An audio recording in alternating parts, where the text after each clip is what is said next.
Pemilu 2024 tidak hanya meninggalkan kisruh perhitungan suara. Pesta demokrasi 5 tahunan ini juga kerap meninggalkan cerita pilu bagi mereka yang gagal melaju ke Senayan. Tak sedikit dari mereka terpaksa harus menjalani rawat inap di rumah sakit khusus kejiwaan lantaran mengalami stres berat.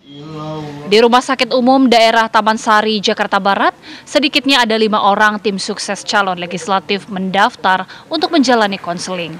Di klinik spesialis kesehatan jiwa RSUD Taman Sari telah menyiapkan sejumlah ruang rawat inap hingga pendampingan psikologi dan psikiater jika kelima calon pasiennya terindikasi mengalami gangguan. Tak hanya RSUD Taman Sari, RSUD Brebes juga menyiapkan sejumlah ruangan bagi caleg yang mengalami stres akibat tidak lolos menjadi anggota dewan. Ada 3 kamar khusus yang disiapkan di ruang Dahlia bagi caleg yang mengalami depresi, termasuk telah menyiapkan 2 dokter kejiwaan. Sementara itu di Padepokan Al Bustomi di Kabupaten Cirebon, Jawa Barat, sejumlah caleg hingga tim sukses yang diduga mengalami depresi terus berdatangan. Setelah 2 orang tim ses caleg mendatangi Padepokan lantaran mengalami tekanan hebat pasca kekalahan calegnya, Padepokan Bustomi kembali kedatangan pasien. Bersama tim suksesnya, Saifuddin Zuhri, caleg dari Dapil 3 Kota Cirebon ini, mendatangi Padepokan Al Bustomi. Caleg tersebut mengalami tekanan pikiran hingga kesulitan tidur pasca penghitungan suara.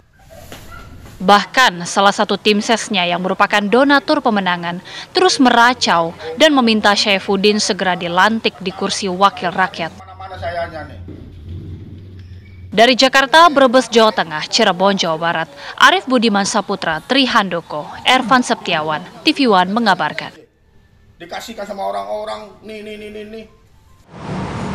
Kalau kita lihat kan ya rumahnya, kursinya, itu memang kayaknya waduh wah dan mahal-mahal. Tapi masa ngasih sumbangan ke masyarakatnya terus langsung harus kayak stres begitu. Harusnya juga sebelum nyalek kan juga udah tahu resikonya ya. Sebenarnya ada menang, ada kalah gitu kan. Dan nampaknya juga nampaknya ini caleg-caleg ini pasti berobat juga keahlinya antara ke dokter atau ke psikiater atau ke pengobatan alternatif. Tapi saya apresiasi dulu dong. Kenapa? Karena di beberapa rumah sakit pun juga saat ini bergerak aktif untuk mereka mempersiapkan ruang-ruang bagi caleg-caleg stres ini yang ingin berobat dan mungkin menjalani rawat inap juga. Nah, itu dia. Pagi hari ini juga kita sudah kehadiran psikiater, sudah ada Dr. Waskita Rohan. Selamat pagi. Selamat pagi, dokter. Sehat, Dok? Sehat? Sehat. Wah, untuk psikiater kita tanya dulu satu, sehat Bu. Pasti sehat ya. Sebelum kita berbincang lebih banyak, kita akan ajak pemirsa juga untuk memantau apa informasi yang akan diberikan oleh rekan kami Fatima Albar. Itu tadi yang saya bilang. Jadi RSUD Taman Sari di Jakarta Barat ini sudah mempersiapkan. Ya. Gitu ya Fatimah ya? Iya, Arif Aril, Kamarati dan juga pemirsa, memang usai pesta demokrasi atau pemilu ini ada sebuah fenomena yang biasanya kerap terjadi, yaitu partisan pemilu ini bermunculan di mana para caleg maupun tim ses ini mengalami stres maupun depresi berat. Nah, saat ini saya berada di RSUD Taman Sari, Jakarta Barat, di mana RSUD Taman Sari ini menggelar sebuah screening kejiwaan hingga penyuluhan kesehatan mental hari ini pada pukul 9 nanti. Dan saya ingin menjelaskan sedikit bagaimana situasi di RSUD Taman Sari ini, di mana saat ini saya sudah berada di aula yang akan dilakukan screening kejiwaan tersebut maupun penyuluhan. Dan ini tepat masuknya, di mana di sini nanti akan dilakukannya pendaftaran, kemudian juga dilakukannya tensi kepada para penyuluhan. Untuk informasinya memang sudah ada 95 pendaftar, di mana memang sudah tercatat ada sekitar 4 petugas KPPS yang mendaftar dan juga ada 11 para tim ses calon legislatif yang ikut mendaftar dalam penyuluhan screening kejiwaan ini. Dan memang di sini juga nanti akan digelar sebuah tes HRV denyut jantung untuk men-screening awal kejiwaan dari para pendaftar.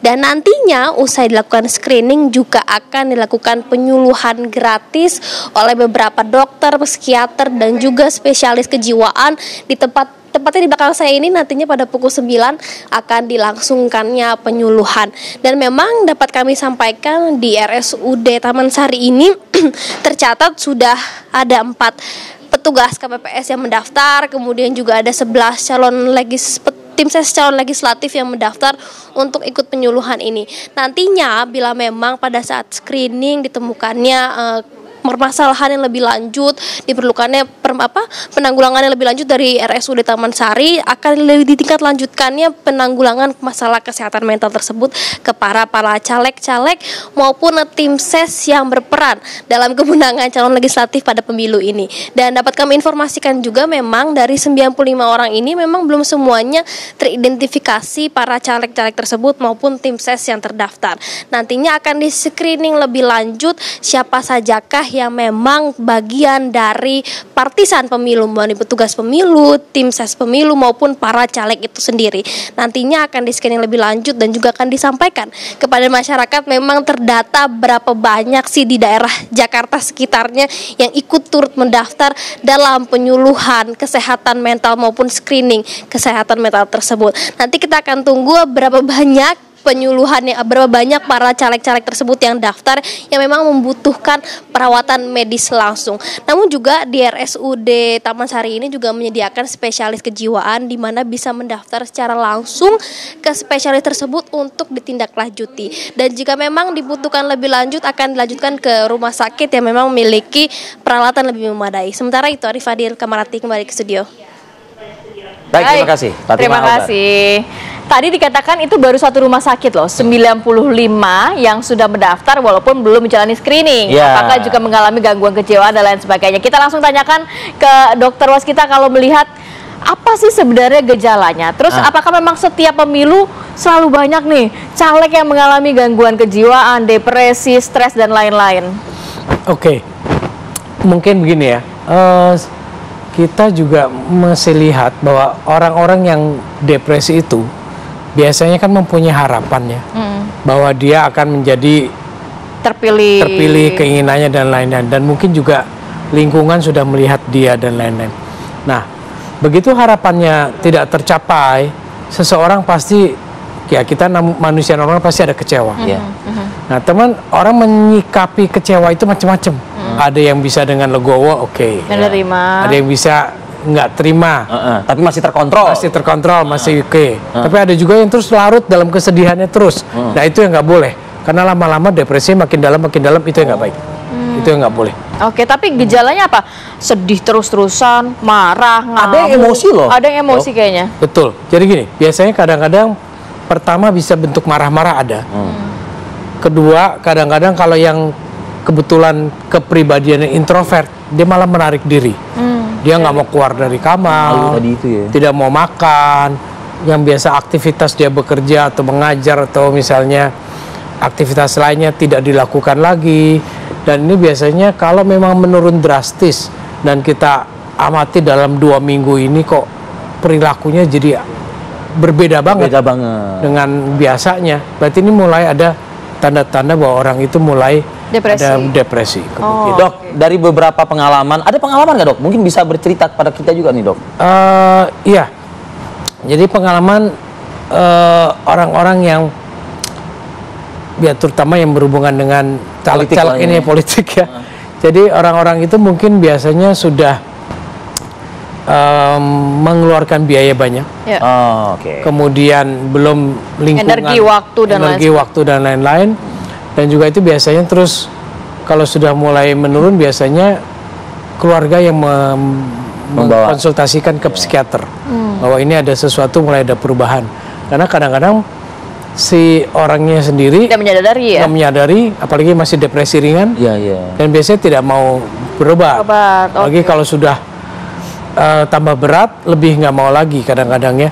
Karena kita harus bedakan juga antara depresi dengan depresi berat, di mana nantinya akan kadang-kadang orang-orang stigma kalau ke psikiater itu dianggapnya gila. Padahal kan belum tentu, mungkin cuma depresi ringan aja. Cuma orang udah stigmanya besar. Yang pengalaman dokter pernah handle gitu, pernah tangani. Tahun berapa gitu dok? Tahun berapa? Itu masuk kategori apa? Ringan, sedang, atau berat? Begitu jadinya. Begini, yang ringan sedang banyak. Ada, kadang-kadang tetap kontrol ya, terutama ke teman-teman kita yang di rumah sakit jiwa pemerintah ya, itu yang bisa ya, swasta juga ada. Nah kalau yang sudah berat biasanya kita rawat karena dia ada pikiran-pikiran bunuh diri. Artinya ada dok? Ada kadang-kadang. Jadi dia makin merasa udah nggak berguna, nggak bisa apa-apa. Asumsi publik itu dok kan kalau yang namanya calon legislatif itu kan biasanya kan intelektualitasnya kan tinggi. Betul. Tapi kok memilih jalur untuk mengakhiri hidup gitu loh ibaratnya. Justru kadang-kadang orang yang intelektual tinggi itu bebannya lebih besar Pak. Karena saya ini orang-orang yang baiklah dalam artian segala macamnya ya. Begitu terpuruk dia nggak bisa tahan Pak. Ada beberapa orang yang begitu. Tapi bisa sembuh total dok? Kalau hanya depresi ringan saja bisa sampai sedang ya. Tapi kalau sudah berat harus hati-hati. Baik. Ini ada satu juga kasus yang kita temui di Cirebon ya. Nanti kita akan sapa di segmen berikutnya. Tetaplah bersama kami akan kembali saat lagi pemirsa.